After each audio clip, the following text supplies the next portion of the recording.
before we get into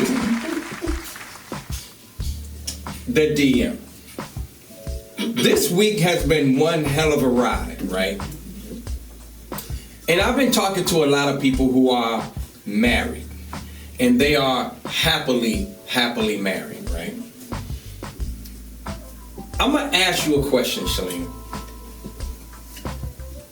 And look, me and you have talked about how we view marriage. You have your view, I have mine. But if you think about what we talk about, it all comes back to the same thing, just different paths, right? The phrase "for better or for worse," what does that mean to you? For better, the better part is the better part of our marriage or our union. Right. Health. Right. Wellness. Right. Money, developing. Right. And growing. Right. The worst is probably, I would say, losing a job, losing a parent, hitting rock bottom. I'm there for you and things like that. That's the worst. For better or for worse. Some mental, whatever. Okay, go ahead. Keep going. But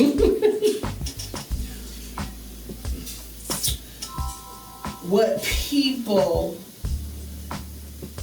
think the worst on that paragraph of that sentence is to get cheated on. Okay. Get your ass beat. Okay. All right. Be disrespectful. Okay. Stuff like that. Now, here's what I feel. I think those words in the marriage vows should be either revamped or take the fuck out. And I'm going to tell you why. People hear those words for better or for worse, and they use those words as an avenue to act a fool, knowing we've made these vows under God, knowing that because we made these vows under God and we both believe in God, just totally believe in God, that's an avenue to where I can do anything to you and you're going to forgive me for it. Shit. Oh, I'm sorry. I can do anything to you. I can be any way towards you, and you're gonna forgive me for it because we made it under God, for better or for worse. We made it under God. Come on, bring it. Now I think when two people become one, right? Like get married, not no boyfriend, girlfriend, shit, right? Not no shacking up, right? I think therapy is needed. I think a year. I believe in that. A year before you start going and looking for venues and shit like that, I think you need to, because a lot of people, from what I witnessed, a lot of people get married and then they find out that they have different disciplinary strategies when they have kids, or if they're mingling, families, right. steps, you just different. Money management, right? But these are conversations that people fail to have. Yes, and I can say I'm guilty of that. I didn't have certain conversations with the ones that I connected with. Now I have one. When I first got married, I will say this: that me and the lady that I married, we didn't know what marriage was. All right, we didn't. Damn good person. Mm-hmm. She's a damn good person, man. And we didn't know. We jumped into some things that we didn't know. And this is the reason why we're still really cool to this day. All right, I gotta love her. I gotta love her daughter. Mm-hmm. She has 2 granddaughters now, and I watch them on social media a lot. And she know who I'm talking about. I'm not gonna mention her name. Mm-hmm. She know who I'm talking about. But I love the fact that she's happy in her life, and I see her blossoming because she's just that type of person. But there are questions that people need to ask as they're going to get married. Because for better or for worse, it can be a tool to take people for granted. All right? for better or for worse, is not for you to act the damn fool, do whatever you want to do. Not even what you want to do. I'm saying it wrong. Doing the most bullshit, because you know we made this vow unto God and we are going to stick it out.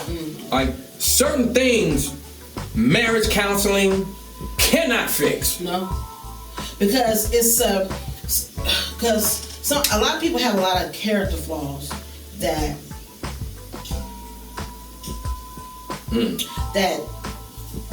that can't be fixed. Right. That's just them. Right. You know, trauma. Yeah, trauma. People bring trauma to their situation. So a lot of people don't unpack the bags. You know, unpack your bags. Right. You know, and as a person getting married, even if shacking up, right. you know, you have to figure out what's your deal breaker. Right.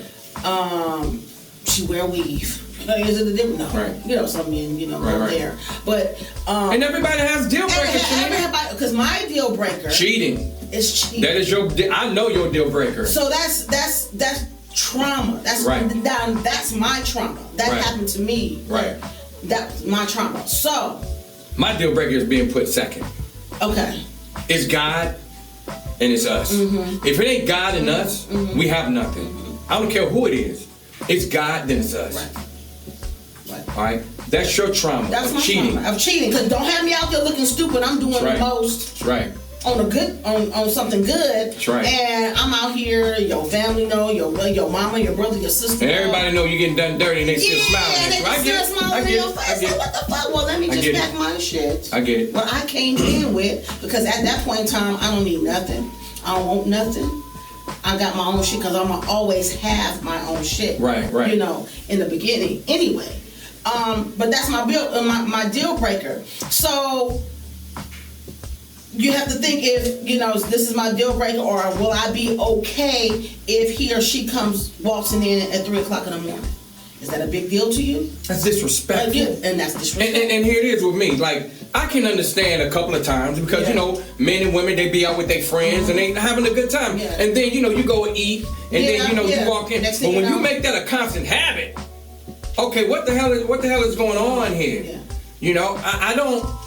I have a thing. We are creatures of habit, mm-hmm. right? But we have to be respectful of where we are. If you do not want to be in a committed situation, a respectful situation, mm-hmm. don't agree to it. Right. You know what I mean? Don't agree to it. Right. I believe, for better or for worse, needs to be revamped. I'm gonna rock with you hard.